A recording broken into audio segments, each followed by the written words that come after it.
we pull back the polished corporate curtain and step directly into the grand theatrical illusion of modern capitalism to begin Part 1, The Economic Trap, an exhaustive, uncompromising audit of the financial folklore, corporate gaslighting, and predatory systemic myths designed specifically to keep the middle class quietly operating as highly compliant, low-yield components of a larger machinery. For decades, the financial services sector and self-appointed pop finance prophets have peddled a highly calculated narrative that reduces systemic macroeconomic failure to a simple question of individual moral discipline. We initiate this forensic deconstruction by dissolving the aggressively publicized guilt trip of myth number 1. The absolute cultural dogma that skipping your daily $5 gourmet espresso and opting to brew a tepid cup of generic grounds at home is the ultimate secret weapon that will automatically transform you into a wealthy, asset-owning millionaire. Pop finance literature is saturated with colorful charts demonstrating how a $5 daily expenditure, if invested over 40 consecutive years, magically compounds into a mountain of capital. Let us subject this insulting arithmetic to the cold, hard realities of systemic wage stagnation and skyrocketing asset valuations. Saving $150 a month by starving yourself of a minor liquid luxury does absolutely nothing to bridge the chasm created by a housing market that escalates by hundreds of thousands of dollars in a single fiscal cycle.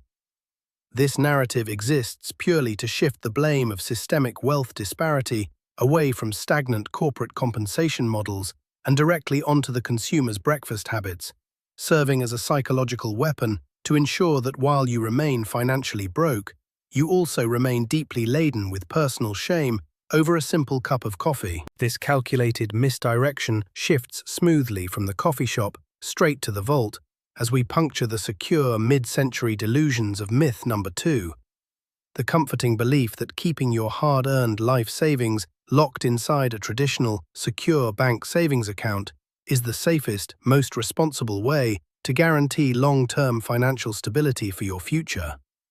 We are conditioned from childhood to view the local bank branch as a pristine sanctuary of wealth preservation. Let us look through a real macroeconomic lens at the predatory reality of inflation erosion. Traditional commercial banks offer interest rates on basic savings accounts that hover at a fraction of a percent. Concurrently, the actual real-world rate of inflation is continuously driving up the baseline cost of food, fuel, medicine, and shelter. When you leave your capital sitting passively inside a standard bank vault, the bank is actively using your cash to fund high-interest loans and commercial real estate ventures to enrich its shareholders, while your money is silently, systematically losing its real purchasing power every single second.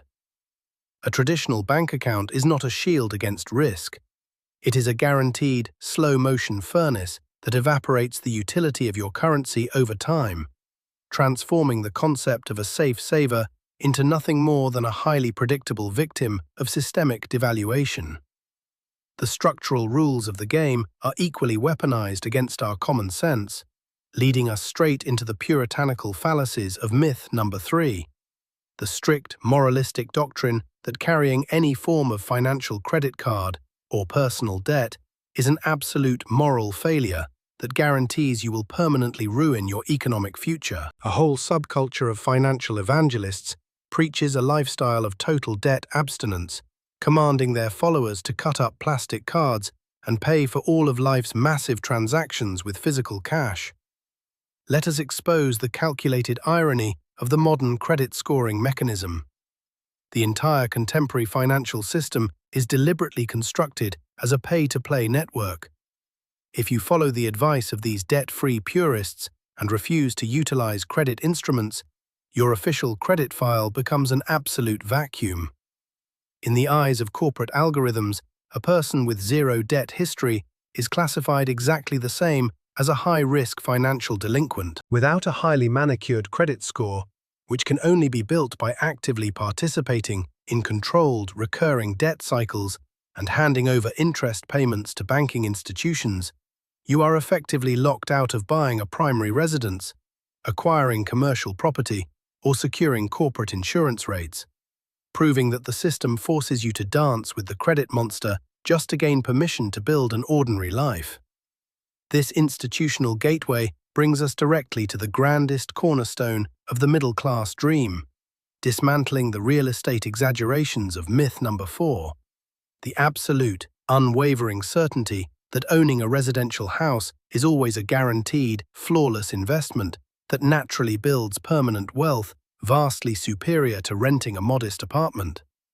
The cultural narrative paints renting as throwing money away, while purchasing property is elevated to the highest form of financial maturity. Let us review the hidden, non-recoverable overhead embedded in the real estate apparatus.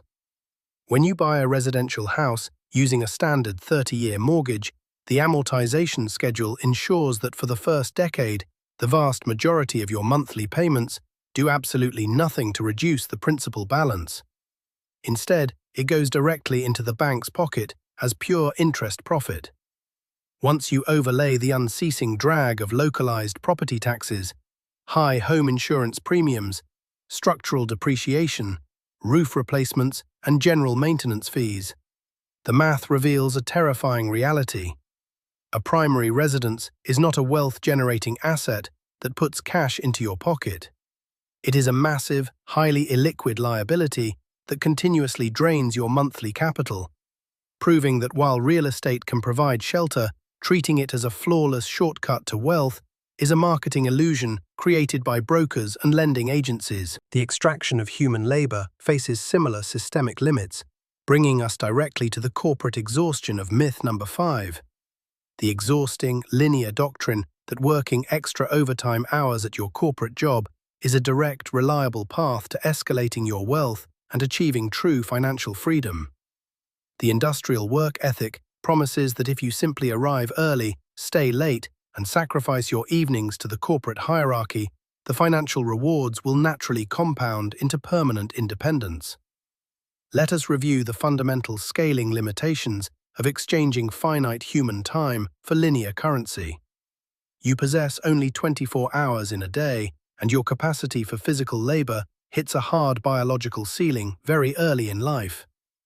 As you push your body into extra overtime brackets, your increased earnings immediately collide with highly progressive tax structures that take a disproportionate bite out of your marginal labor. The modern financial ecosystem is structurally designed to reward equity, capital gains, and asset ownership, while heavily penalizing raw physical labor. You cannot sweat your way out of structural poverty. The system is designed to consume your high-energy years and leave you with a linear paycheck that can never outpace the exponential growth of asset inflation, transforming your overtime hustle into a direct subsidy for your employer's stock portfolio. This realization forces us to examine the highly volatile terrain of the financial markets, shattering the technical hubris of myth number 6, the widespread, democratic illusion that high financial literacy and technical stock-picking skills are all an average retail investor needs to easily beat the open market, time the charts, and get rich quick. The internet is flooded with self-taught day traders selling courses that claim simple candlestick patterns and moving averages can outsmart Wall Street. Let us inject a heavy dose of structural reality into this digital casino. The modern stock market is completely dominated by institutional, high-frequency trading algorithms, massive quantitative hedge funds, and dark pools that operate at speeds measured in nanoseconds. These institutional entities possess direct, asymmetric access to real-time order flow data, political insider networks, and massive capital reserves that allow them to manipulate localized price action at will. When an average retail investor attempts to day trade volatile stocks from a personal laptop, they are entering a modern gladiatorial arena armed with a plastic spoon. The statistical reality is brutal. Over 90% of active retail day traders systematically lose their entire account balance within the first year, proving that the stock-picking myth is merely a casino mechanism designed to provide liquidity for the institutional giants who actually run the game. Finally, we dismantle the ultimate administrative illusion of the household kitchen table by exposing the structural limitations of myth number 7. The popular, tech-driven belief that utilizing advanced budgeting apps and highly detailed expense tracking sheets is the master key that automatically solves deep, structural financial crises for low-income households. Pop finance gurus love to treat a broken life as a simple spreadsheet error, suggesting that if you just categorize your spending down to the last penny, prosperity will emerge. Let us confront the cold reality of absolute revenue deficiency. When a family's basic, unavoidable baseline survival costs, such as rent, electricity, healthcare, and basic groceries, permanently exceed or completely equal their net take-home pay, a budgeting spreadsheet becomes nothing more than a formal, computerized ledger of despair. A math formula cannot invent capital where none exists.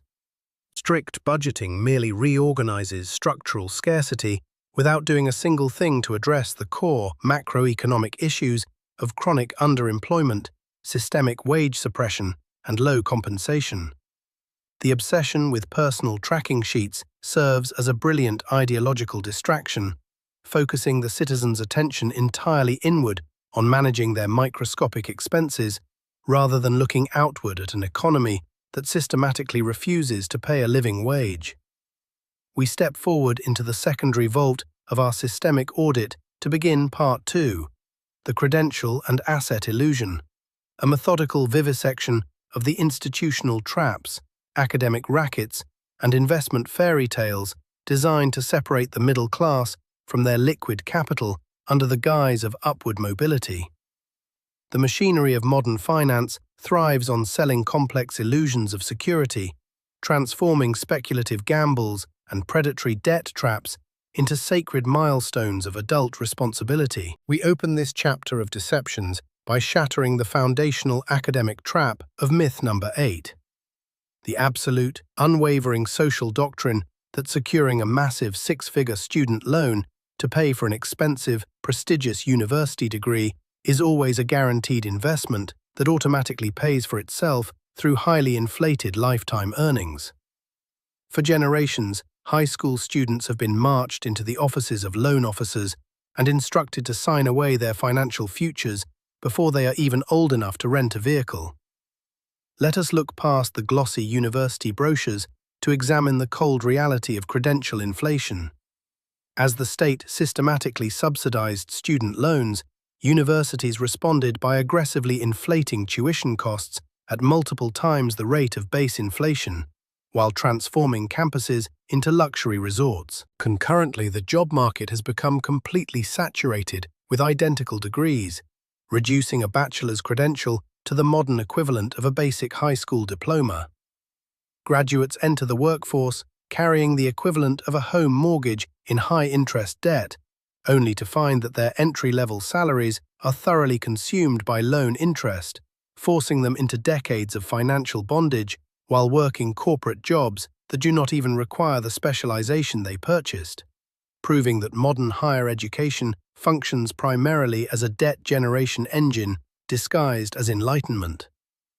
This desire for security takes a physical form when the economy falters, leading us directly to the survivalist fantasies of myth number 9, the stubborn, apocalyptic belief that investing all your extra cash into physical gold or silver bars is the ultimate, bulletproof shield that will perfectly protect your family from economic collapse, systemic hyperinflation, and societal ruin. We have all seen the late-night television advertisements featuring somber narrators warning of fiat currency collapses while urging you to trade your cash for physical coins. Let us subject these precious metals to the basic laws of productive capital. Physical gold and silver are fundamentally inert, unproductive elements. They do not build products. They do not generate cash flow. They yield absolutely zero dividends, and they create no technological innovation.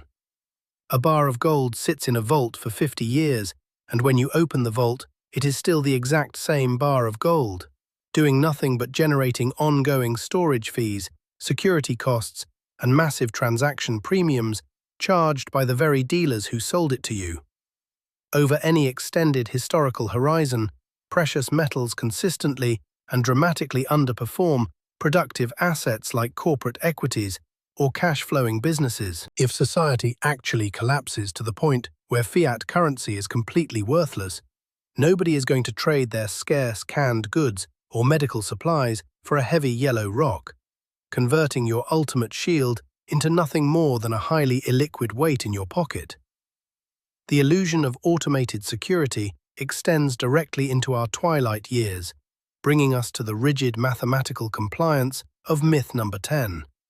The widespread, comfortable doctrine that retiring early is purely a simple matter of working hard, staying disciplined, and saving a fixed, robotic percentage of your paycheck inside a standard retirement fund for 40 years.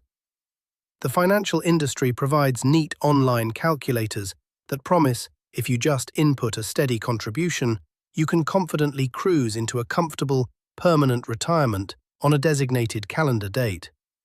Let us inject a cold dose of macroeconomic reality into these linear projections. This strategy assumes that the global economy operates in a stable, predictable straight line, completely ignoring the systemic risks of severe market volatility and aggressive currency devaluation.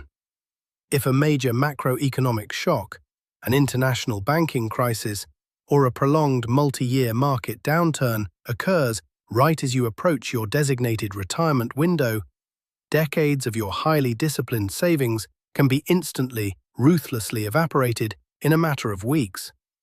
Furthermore, the relentless compounding of hidden management fees and the silent erosion of real purchasing power through systemic inflation ensure that the lump sum you projected 40 years ago will buy only a fraction of the lifestyle you anticipated, transforming your long-delayed rewards into a stressful exercise in survival. This corporate bleeding of your retirement capital brings us straight to the elite sales pitches of myth number 11.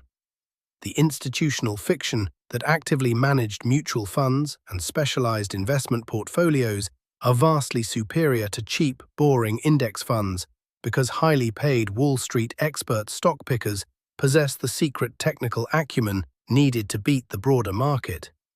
The financial services industry employs thousands of well-dressed advisors whose sole purpose is to convince you that their active intervention is worth a premium fee. Let us look at the definitive, mathematically brutal studies compiled by independent researchers over the last several decades. The data reveals that over 85% of actively managed mutual funds completely fail to beat the basic, unmanaged S&P 500 index over a 10-year horizon, and that number climbs past 95% when stretched over 20 years. The highly trained fund managers are essentially guessing, yet they continue to charge high, recurring management fees and administrative costs that quietly, systematically bleed your long-term compound returns dry, regardless of whether the fund actually makes money or loses it. You are effectively paying an elite institutional fee for substandard performance, proving that the active management industry exists primarily to enrich the brokers through fees rather than enriching the client through returns. The mechanical reality of housing is subjected to identical linguistic manipulation, bringing us directly to the real estate gaslighting of myth number 12. The total cultural consensus that renting a house or an apartment is a complete, shameful waste of money, where you are simply throwing your cash away every month to build someone else's equity. The real estate lobby has successfully branded the tenant as a financial failure who refuses to build an asset. Let us restore basic capital allocation equations to the housing debate. Renting is not throwing money away, it is simply paying a fixed, predictable cost for a specific service: immediate shelter. A tenant avoids the massive, non-recoverable friction costs of home ownership, including real estate agent fees, loan origination costs, high mortgage interest, property taxes, homeowner association dues, and the continuous structural maintenance risks that can instantly drain tens of thousands of dollars from a bank account when a roof fails or a foundation shifts. By utilizing the geographic and financial flexibility of renting, a strategic individual can keep their capital highly liquid, allowing them to deploy that cash into much higher-yielding business ventures, specialized self-education, or concentrated market investments that can generate real exponential wealth vastly superior to the slow, highly illiquid growth of a single suburban house. This visual distortion turns into an outright macroeconomic error when we examine the nightly financial news broadcasts, dismantling the corporate propaganda of myth number 13, the absolute baseline assumption that the stock market is a perfectly accurate, real-time reflection of the actual health, stability, and prosperity of the domestic economy. When the main stock indexes hit record highs, televised pundits smile and declare that the nation is experiencing unparalleled economic strength. Let us expose the deep, permanent disconnect driven by modern financialization. The stock market primarily reflects corporate liquidity, central bank monetary intervention, and massive institutional capital flows looking for a place to hedge against inflation. It has almost completely decoupled from the material reality of the average citizen's life. A booming stock market can coexist perfectly alongside crumbling public infrastructure, high underemployment, falling real wages, skyrocketing household debt, and a middle class that cannot afford a basic medical emergency. The market is structured to reward corporations for slashing their labor costs, outsourcing production, and engaging in massive stock buybacks, meaning that the charts often rise precisely because the actual living conditions of the working population are actively deteriorating, converting the market ticker into an index of corporate extraction rather than shared national wealth. Finally, we destroy the ultimate overcautious wealth killer by unmasking the dilution realities of myth number 14, the universal pop finance advice that diversifying your tiny, early-stage investment portfolio into dozens of different asset classes, international funds, and complex sectors is the absolute best way for an average person to build rapid generational wealth from scratch. You are told to spread your microscopic savings across stocks, bonds, real estate, commodities, and emerging markets to protect yourself from risk. Let us expose the structural math of wealth generation. Extreme diversification is a wealth preservation strategy designed specifically for multi-millionaires who have already secured their fortunes and want to avoid losing them to a single market collapse. If you apply this exact same strategy to a small pool of capital, you effectively dilute your potential returns to absolute insignificance, ensuring that you will remain permanently average and trapped in the middle class. Early-stage wealth generation requires the exact opposite approach. It demands highly concentrated bets, absolute focus, and the aggressive scaling of a single, highly profitable enterprise, specialized skill, or specific asset class that you understand deeply, proving that trying to hedge against every risk before you have actually built anything guarantees you will protect yourself right into permanent financial stagnation. We step smoothly into the tertiary sector of our systemic audit to begin Part 3, the debt and speculation trap, a clinical examination of the short-term credit illusions, predatory gambling mechanisms, and lifestyle marketing traps meticulously engineered to siphon off working-class liquidity before it can ever be converted into productive, wealth-generating assets. The modern industrial landscape is heavily saturated with clever consumer traps that cleverly masquerade as triumphant milestones of personal success or immediate escape hatches from financial stagnation. We launch this deconstruction by slamming the brakes on the highly polished showroom fantasy of myth number 15, the widespread cultural doctrine that financing a shiny, brand-new luxury automobile through a long-term dealership loan or a multi-year lease is a highly intelligent lifestyle upgrade that visibly demonstrates to your neighbors that you are finally succeeding in life. Every year, millions of working professionals walk onto gleaming dealership lots and willingly tie themselves to 72-month financing contracts with high interest rates simply to sit on premium leather seats. Let us subject this automotive obsession to the cold, unyielding reality of rapid structural depreciation. A brand new mechanical vehicle is not an investment. It is an aggressively melting asset that loses roughly 20% of its total capitalized value, the exact fraction of a second its tires roll off the dealership pavement. By the time you factor in the high interest fees, the forced premium comprehensive insurance rates, and the steep maintenance costs of complex modern computerized engines, you discover that you are actively paying high-interest tribute to a lending institution for the privilege of watching your hard-earned capital evaporate into the atmosphere at a rate of hundreds of dollars every single month, proving that the new car smell is merely the scent of your net worth quietly burning away.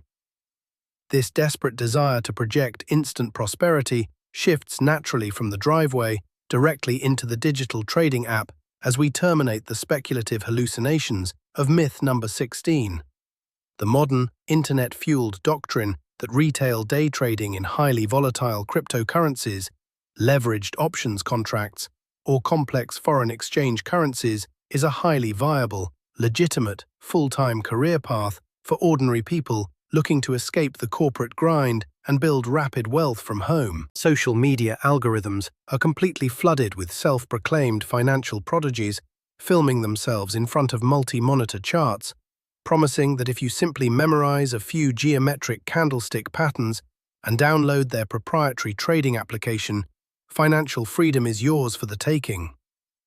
Let us inject a heavy dose of structural market reality into this digital casino. The retail day trader sitting at a kitchen table is entering an incredibly asymmetric battlefield completely dominated by institutional, high-frequency trading algorithms, dark pools, and massive quantitative hedge funds. These institutional giants possess direct access to millisecond order flow front-running systems, massive capital reserves to manipulate localized price action at will, and direct political insider networks. The retail trader is essentially trying to play a high-stakes game of poker where the house can see every card in their hand. The mathematical reality compiled by regulators is completely brutal. Over 95% of active retail day traders lose their entire starting capital within the very first 12 months of operation, converting a supposed career path into nothing more than a highly efficient wealth transfer mechanism that pumps the savings of the middle class straight into the offshore accounts of Wall Street market makers. The psychological exploitation of human desperation becomes even more explicit when we cross the street to analyze the predatory mathematics of myth number 17. The deeply tragic, widespread belief that purchasing a routine ticket for the national lottery is a completely harmless, fun community game that serves as a perfectly valid, low-cost long shot at achieving total financial liberation. We witness long lines of tired citizens handing over their hard-earned cash at convenience stores every single week, holding on to a colorful slip of paper like a sacred relic of hope. Let us look through the cold lens of sociological statistics to expose the dark reality of this state-sponsored apparatus. The national lottery is not a game. It functions fundamentally as a highly regressive, predatory tax levied directly on the mathematically illiterate and the systemically desperate. The actual mathematical odds of matching every single number to win a major jackpot are statistically indistinguishable from zero, meaning you are far more likely to be struck by lightning while simultaneously being attacked by a shark in your own living room. The state-run lottery apparatus deliberately targets lower-income communities, spending millions of dollars on manipulative marketing campaigns that sell a fantasy of immediate class mobility to the very people who have been structurally locked out of real economic advancement, siphoning billions of dollars out of local economies every year to fund state balance sheets, while returning nothing but expired dreams and empty pockets. This willingness to compromise the future for a single moment of manufactured grandeur brings us directly to the romantic financial wreckage of myth number 18, the societal doctrine that taking out a large personal signature loan or executing a dangerous second mortgage on your primary residence to pay for a lavish, unforgettable dream wedding is a beautiful, necessary investment in family stability and long-term marital bliss. Young couples are intensely gaslit by the multi-billion-dollar wedding industrial complex into believing that the absolute depth of their love is directly correlated to the physical price tag of a single 24-hour catering event. Let us expose the psychological and economic carnage that follows this short-term indulgence. Entering into a legal marriage under intense, artificial economic duress is one of the single most reliable predictors of immediate marital conflict and subsequent divorce. When the expensive flowers wither and the music stops, the young couple is left facing the brutal reality of high-interest consumer debt payments that severely limit their ability to purchase a home, save for children, or build an emergency fund. They have effectively anchored their joint economic future to an arbitrary single day of theatrical performance, transforming what should have been a celebration of unity into a decade-long financial prison sentence that breeds immediate resentment and structural instability. The traps of modern consumerism do not always present themselves in such dramatic displays. Often, they hide inside the supposedly practical advice of myth number 19, the popular domestic belief that buying massive, oversized items in bulk at mega wholesale warehouse stores is always a guaranteed, flawless method to save thousands of dollars on annual family expenses. Consumers eagerly pay an annual membership fee just for the privilege of pushing a forklift-sized shopping cart through a concrete warehouse to purchase 5-gallon buckets of mayonnaise and industrial crates of paper towels. Let us analyze the hidden consumer psychology trap of forced overconsumption. Wholesale retail environments are scientifically engineered to bypass your rational spending boundaries. When an average household purchases highly perishable goods or consumable items in extreme bulk quantities, two things consistently happen. First, a significant percentage of the product ultimately spoils, expires, or is thrown away before it can ever be consumed. Second, the sheer visual abundance of the item inside the home pantry naturally causes the family's daily consumption rate to artificially accelerate, leading them to use vastly more of the product than they ever would have if purchased in standard sizes. Furthermore, buying in bulk locks up valuable immediate liquid cash flow in months of unused inventory, leaving less money available to pay down high-interest credit card debt or fund immediate high-yield savings. Proving that you are not saving money, you are merely serving as an unpaid warehouse manager for a multi-billion-dollar retail corporation. The illusion of self-directed economic salvation has been thoroughly updated for the digital age, bringing us straight into the exhausting logistics of myth number 20, the modern, corporate-sponsored narrative that working as a dedicated, independent gig economy delivery driver or a rideshare operator is an excellent, lucrative path to flexible self-employment and rapid wealth accumulation. Millions of workers are lured by the promise of being their own boss, turning on a smartphone application whenever they please to generate instant cash flow by driving their personal vehicles across the city grid. Let us pull back the digital interface to expose the hidden accounting tragedy of vehicle capital liquidation. When you factor in the raw price of fuel, the rapid acceleration of vehicle depreciation, the intense wear and tear on brake systems, the rapid deterioration of tire tread, and the complete, absolute lack of corporate healthcare benefits, retirement matching, or workers' compensation, the true math becomes devastatingly apparent. The gig economy driver is not building a business, they are merely liquidating the long-term equity of their personal vehicle and converting it into immediate, short-term cash flow, while absorbing 100% of the operational risk for a Silicon Valley technology firm. Once real vehicle replacement costs are factored into the balance sheet, the actual net hourly wage consistently plummets below the legal minimum wage, leaving the worker with a permanently broken-down vehicle and a bank account that can never outpace the maintenance bills. Finally, we dismantle the ultimate fairy tale of sudden salvation by exposing the behavioral realities of myth number 21, the grand, comforting assumption that inheriting a massive lump sum of generational wealth, or suddenly winning a massive cash lawsuit settlement, automatically secures a person's financial stability and prosperity for the rest of their natural life.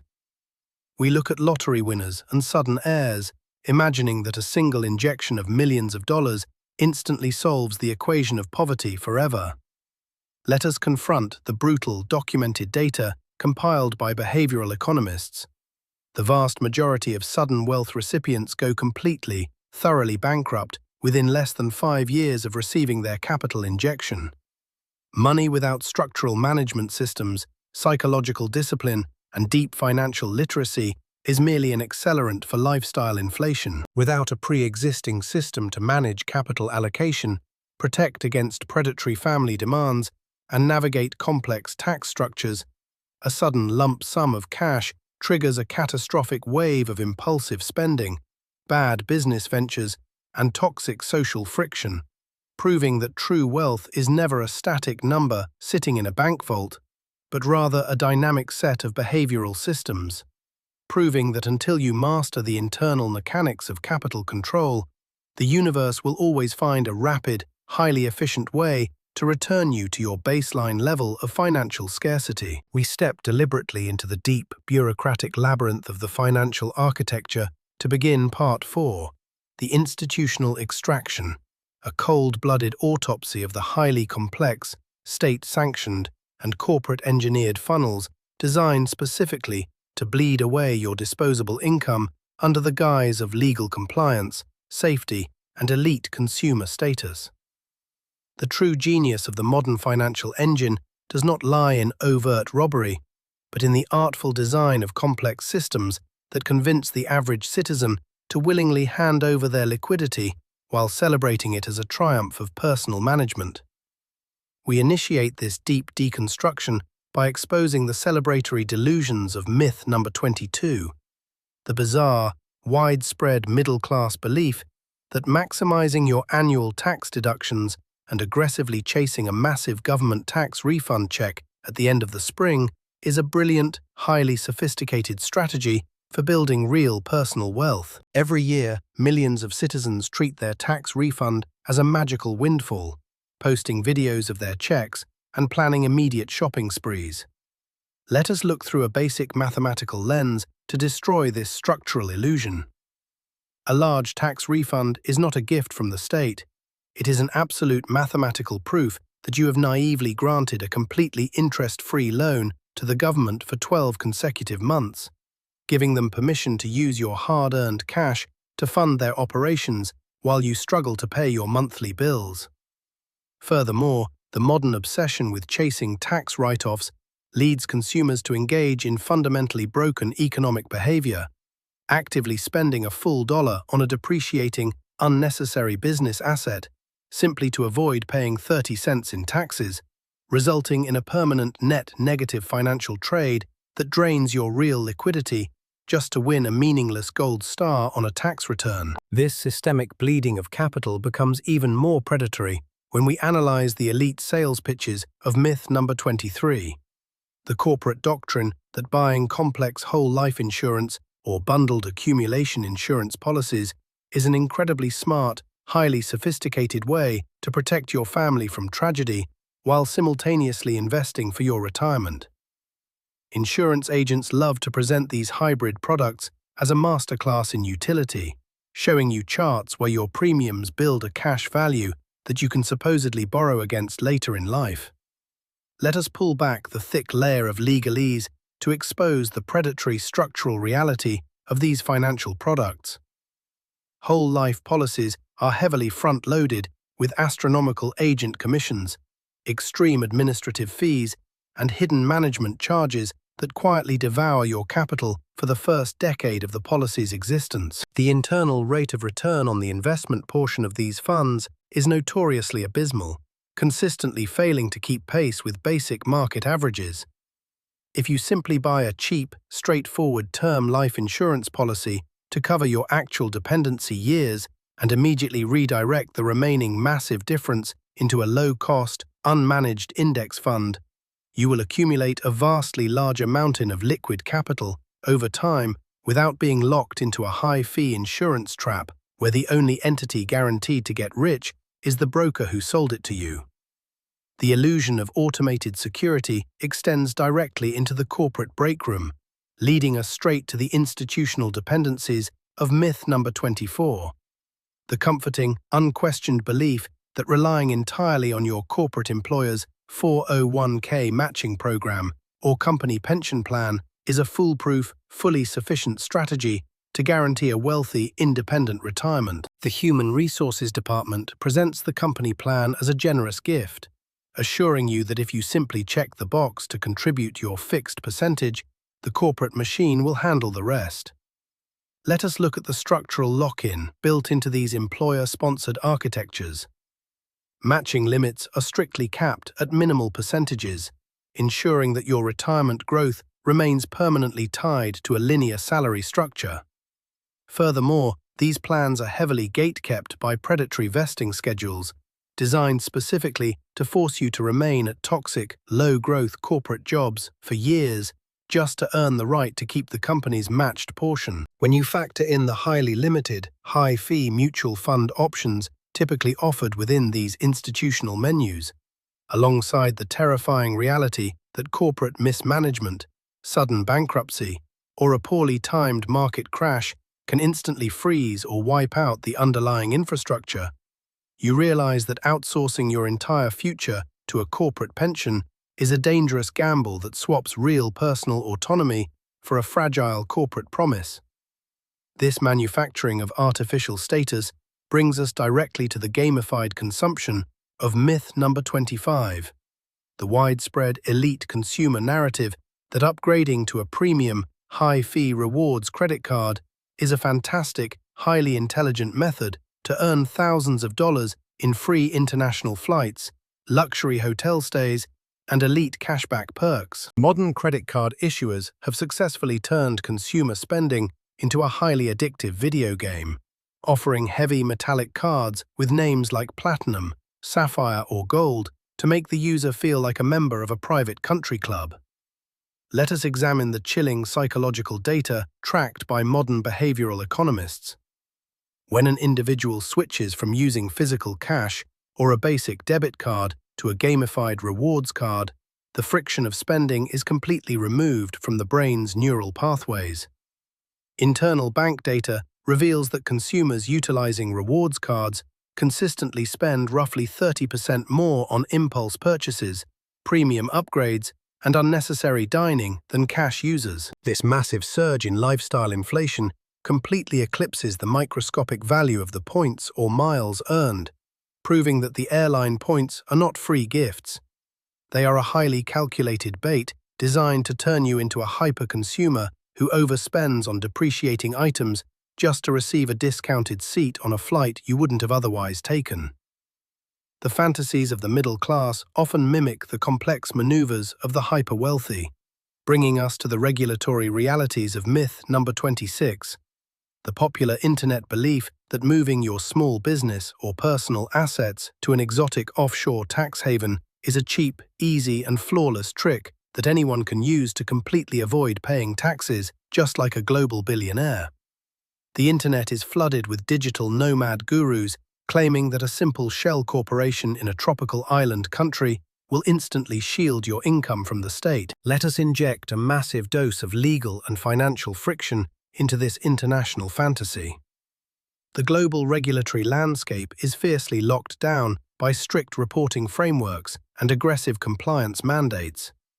Setting up legitimate offshore structures requires tens of thousands of dollars in upfront international legal fees, ongoing foreign accounting retainers, high annual corporate registration costs, and constant maintenance of physical economic substance in those foreign jurisdictions. If you attempt to run this play with a standard middle-class income, the sheer administrative overhead will instantly consume every single dollar of your projected tax savings, while simultaneously exposing you to aggressive, high-stakes audits from the Internal Revenue Services, proving that international tax avoidance is an exclusive, heavy capital game that requires millions of dollars in baseline scale before it becomes anything more than a highly efficient mechanism to enrich international lawyers. This structural disconnect between projection and reality is equally present in the public equity markets, bringing us to the capital stagnation of myth number 27, the absolute certainty among many retail investors that investing heavily in high-yield dividend stocks is the absolute best, safest, and most reliable path to immediate, effortless passive income for young wealth builders. The internet loves to celebrate the concept of living off dividends, showing portfolios that spit out regular quarterly cash checks while the investor relaxes on a beach. Let us look at the corporate reality of value traps. Companies that pay out exceptionally high dividend yields are almost always legacy entities that have completely exhausted their internal growth potential, meaning they possess zero capacity to reinvest their earnings into technological innovation or market expansion. Consequently, the underlying stock price of these dividend giants frequently suffers from severe, multi-decade capital stagnation or active decay. Furthermore, these companies are highly prone to aggressively slashing or completely eliminating their dividend payouts during the slightest macroeconomic downturn, leaving you holding a melting asset. For a young investor, receiving regular dividend payouts triggers immediate taxable income events that ruthlessly erode the long-term magic of compound interest, proving that chasing high yields early on is an absolute structural error that prioritizes a tiny, short-term cash check over long-term exponential capital growth. Finally, we dismantle the ultimate structural failure of raw currency preservation by exposing the behavioral realities of myth number 28, the deeply entrenched generational belief that leaving a sizable inheritance consisting purely of raw liquid cash is the most effective, responsible way to protect, secure, and guarantee your children's long-term financial future. Parents spend their entire lives grinding through corporate labor, sacrificing their own health and desires to pile up a mountain of cash in a bank account to pass down to the next generation. Let us confront the brutal reality of multi-generational wealth dissipation. Raw liquid cash is the single most unstable, volatile substance you can hand to an unprepared human being. Without the immediate protection of ironclad trust fund restrictions, deep financial systemization, and a long-term education in capital preservation, a sudden injection of raw cash behaves like a highly destructive toxin. Heirs routinely blow through massive liquid cash balances within a matter of months, spending the money on highly depreciating luxury assets, toxic lifestyle inflation, and funding the financial whims of predatory social circles. They are frequently left in a vastly worse psychological and financial condition than they were before the inheritance arrived, proving that passing down raw currency without building the intellectual systems to manage it is nothing more than a highly efficient method to accelerate the ruin of your own descendants. We step forward into the psychological arena of the modern market to begin Part 5, the monetized mindset trap, an unsparing autopsy of the self-improvement fallacies, digital marketing illusions, and everyday consumer traps engineered to monetize your very desire for financial liberation. The true horror of contemporary consumerism is its ability to weaponize thrift and ambition against you, transforming calculated strategies for survival into elegant funnels of capital extraction. We initiate this behavioral audit by tearing down the bargain-hunting delusions of myth number 29, the deeply ingrained household belief that hunting for extreme store discounts, clipping coupons, and aggressively hoarding seasonal clearance items is a brilliant, highly effective way to build real, lasting personal wealth. Every weekend, millions of suburban consumers crowd the aisles of retail outlets, proudly clutching receipts that declare they saved hundreds of dollars. Let us look through the clinical lens of retail psychology to expose this transactional illusion. Corporate marketing departments do not offer discounts out of civic altruism. They spend millions on psychological engineering to deliberately induce a state of perceived scarcity. The word sale triggers an urgent neural response that completely bypasses the rational brain. You are led to believe you are winning a financial war against the store, when in reality you are willingly parting with hard liquid cash to acquire depreciating consumer goods you never actually needed or wanted in the first place.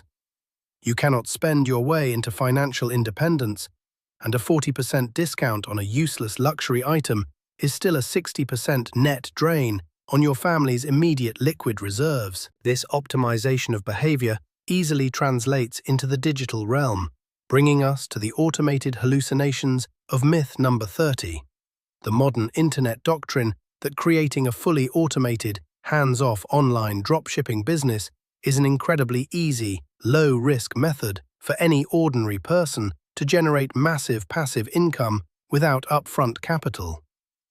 Social media algorithms are completely saturated with young operators filming themselves next to rented sports cars, claiming that by simply setting up a cheap storefront website and running a few targeted digital advertisements, you can siphon wealth from global supply chains while you sleep. Let us subject this digital gold rush to the unforgiving economics of modern e-commerce. The dropshipping landscape is a brutally hyper-saturated arena where the amateur retail operator possesses absolutely zero structural advantage. The hidden costs of digital ad spend have skyrocketed, forcing you to bid directly against multi-billion-dollar conglomerates for consumer attention. Once you factor in the complex nightmare of international logistics, severe platform transaction fees, fluctuating foreign exchange rates, and the inevitability of endless customer returns and chargebacks from defective overseas merchandise, the reality becomes devastatingly clear.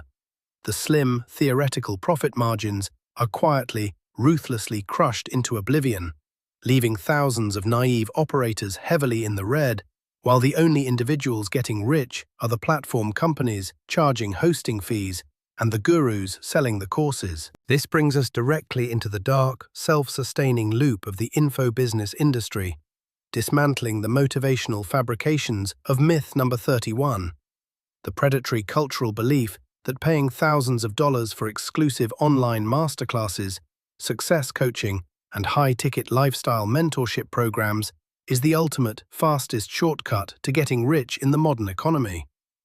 Vulnerable, burnt-out workers routinely drain their real savings or max out high-interest credit cards to purchase digital courses that promise to unlock the secrets of the wealthy elite. Let us expose the predatory mechanics of this modern multi-level marketing loop. The vast majority of these self-proclaimed lifestyle gurus did not build their wealth through genuine corporate innovation or market investments. Instead, their entire business model relies on a closed loop of financial extraction. Monetizing the raw feeling of false hope, the content inside these premium masterclasses consistently reduces down to generic, recycled platitudes regarding positive thinking, basic goal setting, and standard time management that could easily be found for free at a public library. You are paying a massive luxury premium to be told that you simply need to work harder, effectively financing the guru's lavish lifestyle while leaving your own bank account completely hollowed out, proving that the fastest way to get rich in the coaching industry is simply to sell the illusion of getting rich to someone else. The manipulation of human emotion is not confined to internet strangers.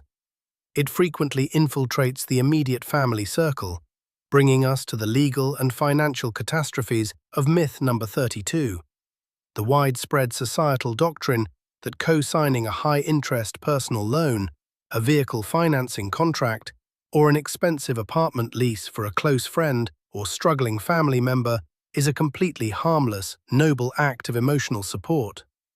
People sign their names to these binding legal contracts out of a sense of relational duty, convinced they are merely acting as a silent character reference for a loved one. Let us expose the unyielding, cold-blooded reality of contract law. In the eyes of the credit bureaus and banking institutions, a co-signer is not a reference. You are fully, completely, and legally responsible for 100% of the entire debt balance. The moment you sign that document, the total liability is immediately calculated against your personal credit utilization ratio, severely restricting your own ability to secure home mortgages, business financing, or personal credit lines.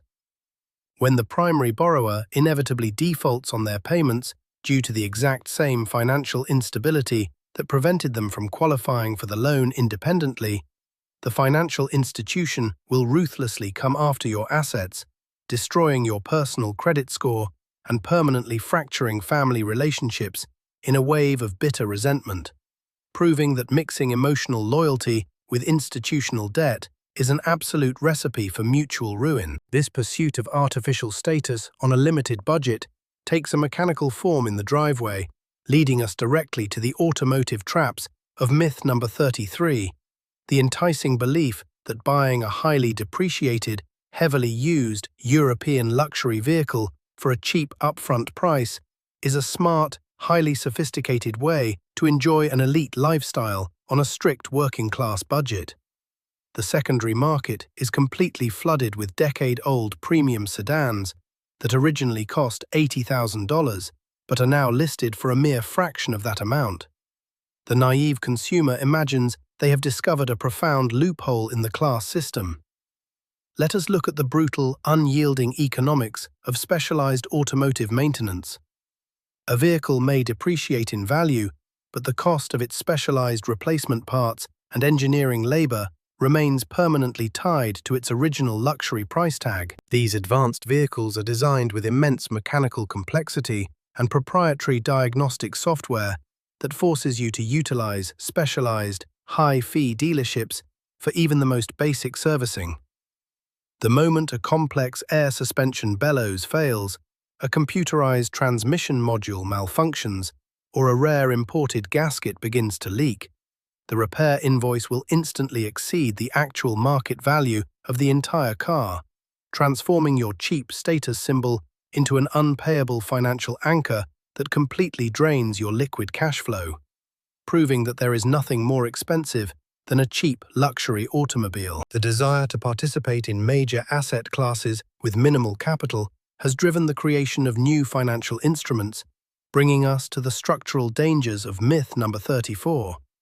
The modern financial narrative that investing heavily in high-risk, unvetted real estate crowdfunding platforms is a safe, stable, and highly democratic way to build property equity with small amounts of money. These digital platforms promise that by pooling small quantities of cash with thousands of other retail investors, you can confidently participate in the lucrative returns of commercial real estate without the hassle of property management. Let us dismantle this digital asset illusion. Real estate crowdfunding platforms are heavily front-loaded with opaque management fees, sponsor cuts, and platform overhead that quietly dilute your real yields early on. More importantly, these investments suffer from extreme, absolute illiquidity. Your capital is tightly locked behind lengthy maturity horizons, often extending for 5 to 10 years, with absolutely zero secondary market volume to facilitate a premature exit. When macroeconomic conditions turn sour, vacancy rates climb, or the platform faces internal mismanagement, your money remains completely trapped in a sinking ship, with zero federal regulatory guarantees, proving that these platforms primarily serve as a mechanism for major developers to secure cheap, unprotected capital from retail investors, while shifting the ultimate risk of loss entirely onto your shoulders. Finally, we dismantle the ultimate geographic illusion of salvation by exposing the cost of living compression paradox of myth number 35. The grand, comforting assumption that simply packing up your life and moving to a brand new, ultra-low tax state or an exotic foreign country will instantly solve your personal financial crises and make you rich overnight. Pundits and digital creators love to show tax maps, claiming that if you leave high-tax regions, you will immediately enjoy a massive financial surplus. Let us inject a heavy dose of real economic geography into this relocation fantasy. The market is an incredibly efficient balancing mechanism. When a state or municipality boasts exceptionally low income tax rates, that structural deficit is almost always offset by alternative economic compressions.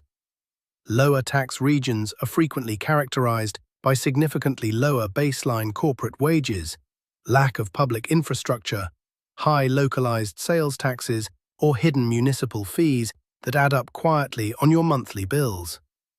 If you relocate to an exotic foreign tax haven, you immediately confront hyperinflated consumer pricing for basic imported goods, high cost of living premiums in secure neighborhoods, and immense legal costs to maintain compliance. Unless you are already generating millions of dollars in highly scalable remote capital, changing your geographic coordinate does absolutely nothing to fix a fundamental revenue deficiency or broken behavioral spending habits, proving that your structural financial baggage will always travel with you in the cargo hold.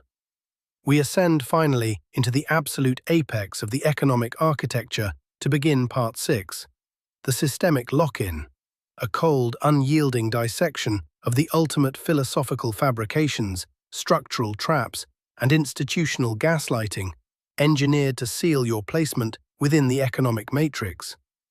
The true masterpiece of the modern financial grid is its capacity to disguise a highly optimized extraction network as a fair democratic playing field where the victim is trained to blame their own lack of spiritual alignment or physical output for their structural poverty. We inaugurate this final chapter of deceptions by dissolving the lucrative psychological scams of myth number 36, the deeply predatory, multi-billion-dollar doctrine that adopting a generalized millionaire mindset, using positive visualization boards, or uttering daily manifestation scripts will naturally compel the universe to reshape its physical laws and hand you extreme generational wealth.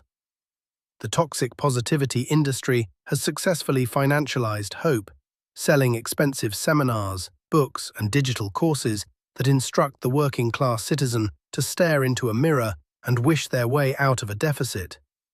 Let us analyze this through a rigorous socio-political lens. The millionaire mindset narrative functions as an incredibly effective ideological shield for the corporate elite. It systematically shifts the entire blame of systemic, macroeconomic inequality away from corporate monopolies, wage suppression, and restricted capital access, and places it squarely onto the individual's supposed mental or spiritual flaws. The universe is entirely indifferent to your visualization boards, and a math spreadsheet does not care about your positive energy.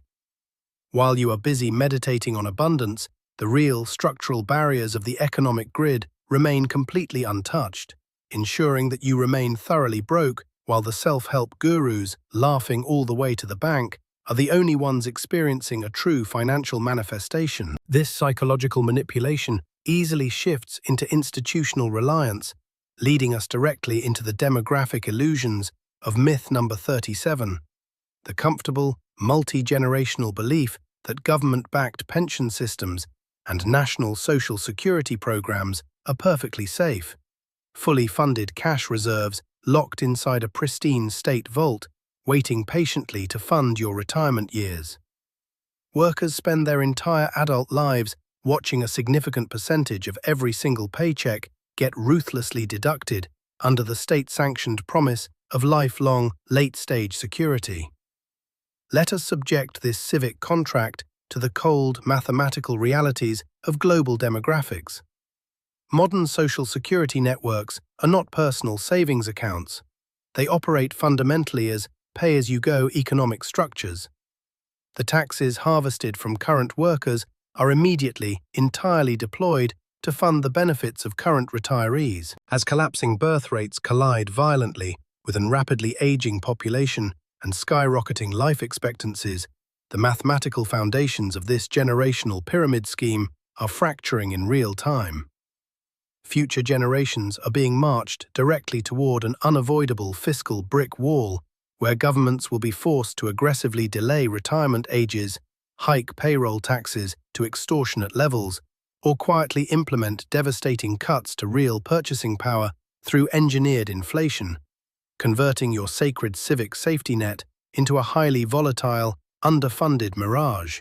The desperation to escape these tightening systemic loops frequently drives consumers to execute disastrous structural maneuvers within their own households, bringing us straight to the dangerous collateral conversions of myth number 38, the catastrophic financial advice that taking out an enormous home equity line of credit to consolidate your high-interest credit card debt is a brilliant, risk-free cleanup maneuver to save your family's budget. Debt settlement agencies and retail banks love to present this as an elegant, friction-free optimization strategy, showing you how a low-interest property loan can instantly wipe out multiple high-interest revolving balances. Let us expose the terrifying structural trap hidden inside this transaction. When you execute a home equity consolidation loan, you are not erasing your debt. You are fundamentally altering its legal classification. You are willingly converting unsecured consumer debt, which a credit card company cannot seize your home to recover, into highly secured debt tied directly to the roof over your children's heads. The moment your household encounters a sudden corporate layoff, a medical emergency, or a localized economic downturn that halts your monthly cash flow, you are no longer merely facing a bad credit score and annoying collections calls. You are now facing immediate, state-enforced homelessness through institutional foreclosure, proving that you have traded a temporary financial headache for a lethal threat to your family's absolute survival. This desperate search for an alternative financial sanctuary has been thoroughly modernized for the digital era, leading us directly into the technological hallucinations of myth number 39, the absolute cultural dogma that cryptocurrencies are completely immune to traditional market manipulation, providing a purely decentralized, safe, and democratic haven for retail wealth to outsmart the banking elite. The internet is heavily saturated with digital asset evangelists preaching a financial revolution where decentralized codes liberate the common man from central bank tyranny. Let us inject a heavy dose of forensic reality into this unvetted digital casino. The contemporary cryptocurrency landscape has become a highly centralized playground, completely dominated by hidden whale accumulation, systemic wash trading algorithms, completely unregulated offshore exchanges, and highly coordinated pump-and-dump syndicates. Retail investors buy into highly speculative tokens under the illusion of democratic participation, completely unaware that institutional insiders control the vast majority of the circulating supply. Furthermore, the entire ecosystem is heavily exposed to systemic stablecoin backing fraud, where billions of dollars in unbacked digital tokens are routinely manufactured out of thin air to artificially inflate asset prices before the trap is sprung, turning the crypto landscape into a high-tech extraction mechanism designed specifically to separate naive retail accounts from their real liquid fiat currency. This total failure to comprehend structural protection extends even to those who manage to accumulate capital, bringing us to the generational blind spots of myth number 40. The widespread domestic belief that leaving a sizable inheritance consisting purely of a standard, basic willpower document guarantees that your family will successfully maintain and grow generational wealth for centuries to come. The average self-made professional imagines that a simple piece of paper dictating who receives their cash and property is fully sufficient to secure their descendants' lineage. Let us confront the brutal, documented velocity of wealth destruction compiled by estate planners. Over 70% of affluent families completely lose their entire accumulated fortune by the time the second generation takes control, and that number skyrockets past 90% by the third generation. Raw capital passed down without ironclad trust fund restrictions, corporate holding wrappers, optimized tax-sheltering architectures, and intensive multi-generational capital management training is completely defenseless against the forces of immediate lifestyle inflation, toxic litigation, bad business ventures, and predatory social circles. Passing down unshielded assets to an untrained heir is the equivalent of handing a high-performance sports car to an infant. It ensures a catastrophic collision that will rapidly return your descendants right back to the baseline of financial scarcity from which you crawled. The rules of survival within the corporate machinery face an identical structural subversion, bringing us straight to the submissive dedication of myth number 41, the deeply archaic, institutional doctrine that staying intensely loyal to a single corporate employer for 20 consecutive years is a noble, bulletproof method to climb the career ladder and maximize your lifetime earnings. the mid-century ghost of corporate paternalism still haunts the working class, convincing workers that if they simply keep their heads down, absorb the corporate abuse, and protect the company's secrets, the hierarchy will reward them with safety and wealth. Let us confront the brutal data compiled by labor economists. Corporate loyalists who remain at a single firm for prolonged periods earn significantly less lifetime income than strategic professional job switchers. Modern corporate human resources departments anchor internal annual raises to microscopic cost of living adjustments that consistently fail to match real-world inflation. Concurrently, those exact same corporations maintain massive, separate acquisition budgets to pay premium market rates to attract external talent from the outside. Your loyalty is not viewed as a virtue, it is actively calculated by corporate algorithms as an absolute lack of professional mobility, transforming your dedication into a direct subsidy for the company's profit margins, while your real market value stagnates in a dead-end cubicle. Finally, we arrive at the ultimate, overarching deception that binds the entire matrix together, shattering the foundational economic lie of myth number 42, the absolute, unyielding societal consensus that the global financial system is built to function as a pure, unwavering meritocracy, meaning that anyone who stays structurally poor simply isn't working hard enough or lacks the discipline to succeed. This is the grand, organizing myth of structural capitalism. The rules of the financial grid are deliberately optimized exclusively for asset holders and capital compounders, not for physical labor. Modern wages have been systematically, permanently disconnected from raw human productivity for decades. You cannot achieve true financial freedom through the sheer force of physical exhaustion or linear hours exchanged for a paycheck. Without the ownership of equity, productive real estate, or cash-flowing enterprises, raw physical exertion merely functions as high-grade fuel to accelerate the wealth of the institutional machine, while keeping the worker securely locked inside a permanent, high-velocity hamster wheel. Hard work is not the secret to wealth. It is merely the baseline prerequisite for survival within a highly rigged landscape designed specifically to ensure that the working class remains structurally broke, permanently dependent, and beautifully compliant until the day their labor utility expires.